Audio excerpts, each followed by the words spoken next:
The first time I heard about the frost singer was during a caving expedition in the Carpathian Mountains. It was an unusually warm autumn, and I had joined a group of seasoned spelunkers to explore some newly discovered caverns near the Romanian-Ukrainian border. Little did I know that this adventure would lead me down a path far more treacherous than any underground labyrinth. Our team consisted of 5 members: myself, 2 local guides named Mircea and Andrei, a geologist called Dr. Eliza Kovacs, and a folklorist, Professor Jacob Myler. We had been underground for 3 days, mapping out a vast network of limestone caves, when we stumbled upon something extraordinary: a chamber filled with ancient cave paintings. As we marveled at the primitive artwork, Professor Muller's excitement reached fever pitch. He scurried from one wall to another, muttering to himself and scribbling furiously in his notebook. Finally, he called us over to a particular section of the cave wall. "Look at this," he said, his voice trembling with a mixture of awe and trepidation. "These paintings, they're unlike anything I've ever seen." The images were indeed peculiar. They depicted tall, emaciated figures with elongated limbs and gaping maws. But what struck me most was the way these creatures were portrayed. Not as predators or monsters, but as if they were singing or calling out. "What are they?" I asked, unable to tear my eyes away from the unsettling figures. Professor Muller's response sent a chill down my spine. "I believe these are representations of the frost singer." The term was unfamiliar to me, but I could see the recognition dawn on our guides' faces. Mircea and Andrei exchanged worried glances, their earlier enthusiasm replaced by visible unease. "The frost singer?" Dr. Kovacs inquired, her scientific curiosity piqued. Professor Muller nodded gravely. "It's an obscure legend in these parts. A creature born of winter and famine, cursed with an insatiable hunger and a voice that can lure its prey through the fiercest blizzards." Andrei, usually the more talkative of our guides, spoke up. "My grandmother used to tell stories about the frost singer. She said it was once a man who resorted to cannibalism during a particularly harsh winter. The act twisted him, turning him into something not human." The atmosphere in the cave grew heavy with tension. Even Dr. Kovacs, typically skeptical of such tales, seemed affected by the eerie paintings and the sinister legend. As we made our way back to our base camp, I couldn't shake the feeling that we had stumbled upon something we weren't meant to find. The image of those gaunt, wailing figures haunted my thoughts, and I found myself jumping at every echo and shadow in the vast cavern system. That night, huddled around our portable heater, the conversation inevitably turned back to the frost singer. Professor Myler, energized by the discovery, shared more details of the legend. "The stories say that the frost singer's call is irresistible," he explained, his eyes gleaming in the dim light. "It mimics the voices of loved ones, luring unsuspecting victims deep into the wilderness. And once it has you in its grasp..." He trailed off, leaving the gruesome conclusion unspoken. Mircea, who had been uncharacteristically quiet, suddenly spoke up. "There's more to it than just stories," he said, his voice barely above a whisper. "My uncle, he encountered something in these mountains years ago. He was never the same after that." We all leaned in, captivated by Mircea's words. He continued, "It was during a rescue mission. A group of hikers had gone missing in a sudden snowstorm. My uncle was part of the search party. They found the hikers, or what was left of them, but something found them too." Mircea's eyes darted nervously around the cave, as if expecting something to emerge from the shadows. "My uncle was the only one who made it back. He babbled about a creature with skin like ice and a mouth full of icicle teeth. Said it called to him using his wife's voice, nearly lured him to his death. He quit mountain rescue after that, never set foot in these peaks again." A heavy silence fell over our group. The warm glow of the heater suddenly seemed feeble against the vast darkness of the cave and the chilling tale we'd just heard. Dr. Kovacs was the first to break the silence. "Come on, now," she said, though her voice lacked its usual confidence. "We're scientists. We can't let folklore and campfire stories get to us. There has to be a rational explanation for those paintings and for what Mircea's uncle experienced." Her words did little to dispel the unease that had settled over us. As we retired to our sleeping bags, I couldn't help but feel that we had awoken something ancient and malevolent, simply by acknowledging its existence. The next morning, we began our ascent back to the surface. The excitement of our discovery was tempered by a shared sense of urgency to leave the depths of the earth behind. As we climbed, I noticed that both Mircea and Andrei seemed on edge, constantly looking over their shoulders and urging us to move faster. We were about halfway to the surface when disaster struck. A tremor, possibly caused by our presence in the delicate cave system, triggered a partial collapse. In the chaos of falling rocks and billowing dust, our group was separated. When the dust settled, I found myself alone with Professor Myler, cut off from the others by a wall of debris. "Hello?" I called out, my voice echoing in the confined space. "Eliza? Mircea? Andrei? Can anyone hear me?" A faint response came from the other side of the rockfall. It was Dr. Kovacs, assuring us that she and the guides were unharmed. However, the cave-in had blocked our planned exit route. "We'll have to find another way out," Professor Muller said, trying to keep his voice steady. "There should be a secondary passage that leads to a different exit. It's longer, but it's our only option now." With no choice but to trust the professor's knowledge of the cave system, we set off into the unknown depths. Hours passed as we navigated through tight passages and vast chambers, our headlamps casting long shadows on the limestone walls. The further we went, the more I felt like we were descending rather than ascending. It was during a brief rest that we first heard it, a faint, melodic sound echoing through the caverns. At first, I thought it was just the wind whistling through some distant crevice, but as I listened more closely, I realized it sounded almost like singing. Professor Myler grabbed my arm, his eyes wide with a mixture of fear and excitement. "Do you hear that?" he whispered. I nodded, a knot forming in my stomach. "It's probably just the wind, right?" I said, not believing my own words. The professor shook his head slowly. "In all my years of caving, I've never heard wind that sounded like that. It's like the legends say." As if on cue, the singing grew louder, more distinct. It was hauntingly beautiful, unlike anything I'd ever heard before. The melody seemed to resonate with something deep inside me, evoking memories of home, of safety, of loved ones. Before I knew what was happening, I was on my feet, drawn towards the source of the music. Professor Mahler's warnings faded into the background as I walked, entranced, deeper into the cave system. I'm not sure how long I wandered, lost in the hypnotic song. It could have been minutes or hours. What broke the spell was the sudden, sharp pain of cold. A cold so intense it felt like my very bones were freezing. I blinked, coming back to my senses, and found myself in a vast ice cavern. Towering pillars of translucent blue ice surrounded me, and my breath fogged in the frigid air. But what drew my attention was the figure standing at the center of the chamber.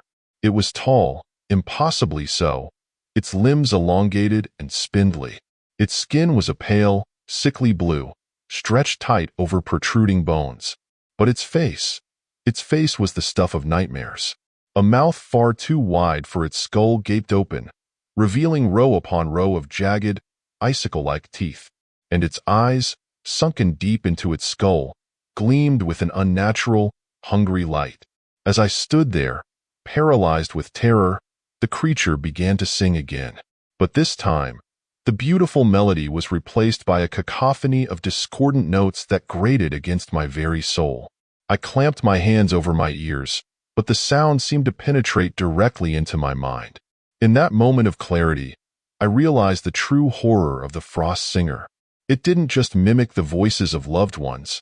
It could tap into your deepest desires, your most cherished memories, and use them against you. And now, having lured me into its lair, it was revealing its true nature. The creature took a step towards me, its movements jerky and unnatural. I backed away, my heart pounding in my chest.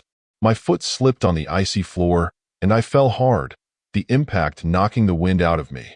As the frost singer loomed over me, its maw opening wider than should be physically possible, I closed my eyes and waited for the end. But instead of the pain of icicle teeth tearing into my flesh, I heard a familiar voice cry out, "Get away from him, you abomination!"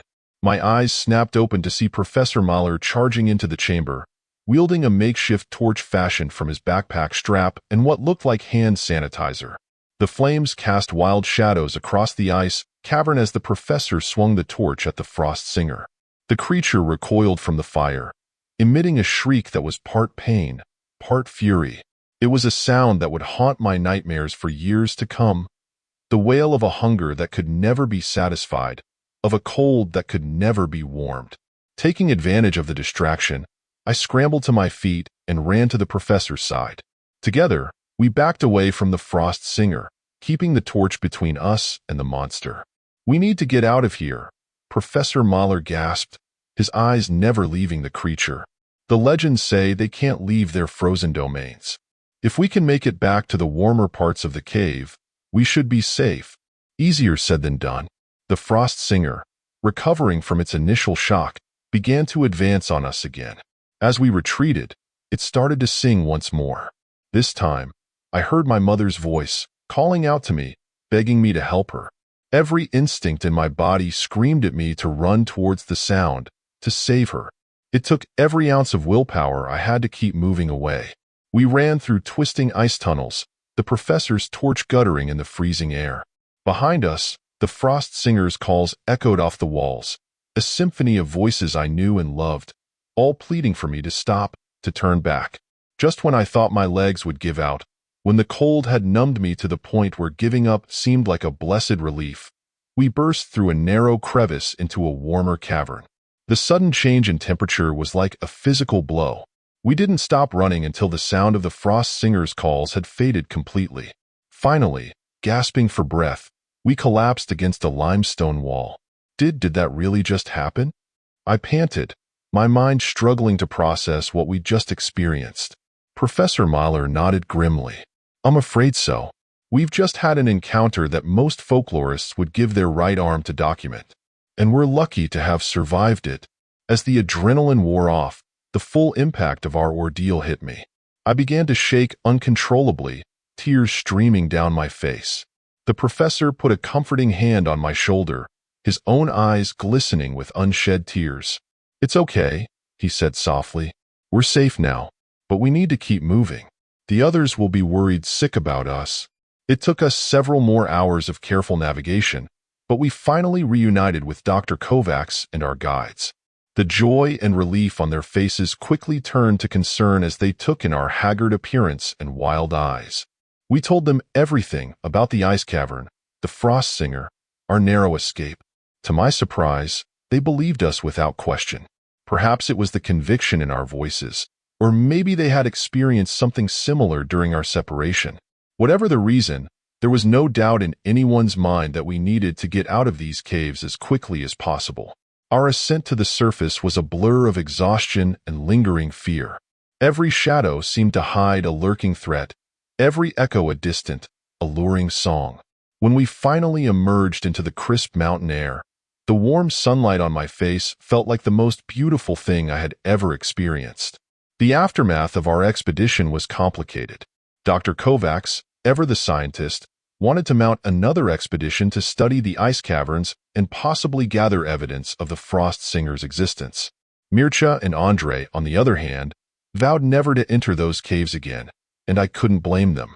As for Professor Muller and me, we were changed by our encounter. The professor threw himself into researching similar legends from around the world, convinced that the frost singer was just one manifestation of an ancient, widespread phenomenon.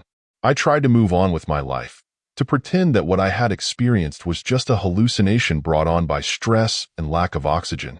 But on cold winter nights, when the wind howls outside my window, I sometimes think I hear a faint, beautiful melody, and I remember the hunger in those sunken eyes, the rows of icicle teeth, and the knowledge that somewhere in the frozen depths of the earth, the frost singer waits, ever patient, ever hungry. Years have passed since that fateful expedition, but its impact lingers. I've never returned to those mountains, nor have I set foot in another cave. The thought of enclosed spaces, of the unknown lurking in the darkness, is enough to send me into a cold sweat. Professor Muller and I have stayed in touch, bonded by our shared experience. He's published several papers on the folklore surrounding the frost singer and similar creatures, though he's careful to present our encounter as a vivid hallucination rather than fact. The academic world isn't ready for the truth, he says, and I can't say I disagree. Dr. Kovacs eventually got her wish for another expedition, though neither the professor nor I joined her team. They explored the cave system extensively, but never found the ice caverns or any trace of the frost singer. Part of me was relieved, while another part wondered if the creature had simply moved on to a new hunting ground. Mircea and Andrei retired from guiding soon after our adventure. Last I heard, they had opened a small bed and breakfast in a sunny coastal town, as far from the mountains and caves as they could get. As for me, I've tried to put the experience behind me, to focus on my work and my relationships. But there are moments, usually in the depths of winter, when I find myself staring out at the snow-covered landscape, half expecting to see a tall, gaunt figure moving through the trees. I've developed the habit of sleeping with music playing softly in the background. It's not just to drown out the silence of the night. It's a barrier, a defense against any other melodies that might try to worm their way into my subconscious. Sometimes, I wonder about the nature of the frost singer. Was it truly evil, or simply a creature following its nature, like a wolf hunting its prey? And what of its origins?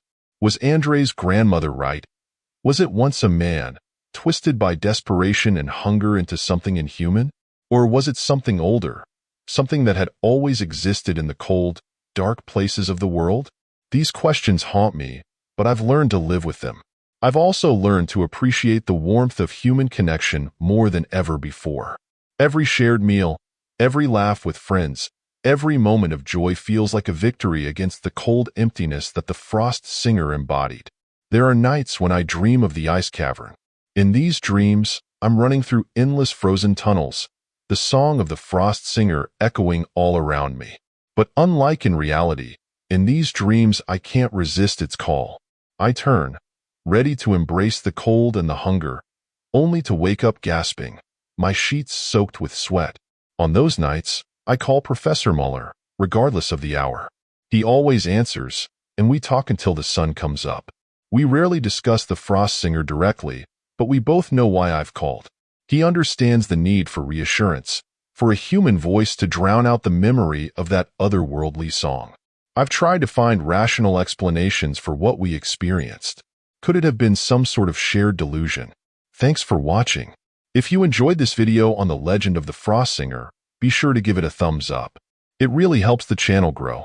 And if you want to see more creepy stories and folklore from around the world, hit that subscribe button and the notification bell so you never miss an upload. Leave a comment below with your thoughts or any legends you'd like me to cover in future videos. Until next time, stay curious and watch out for that haunting melody in the winter wind.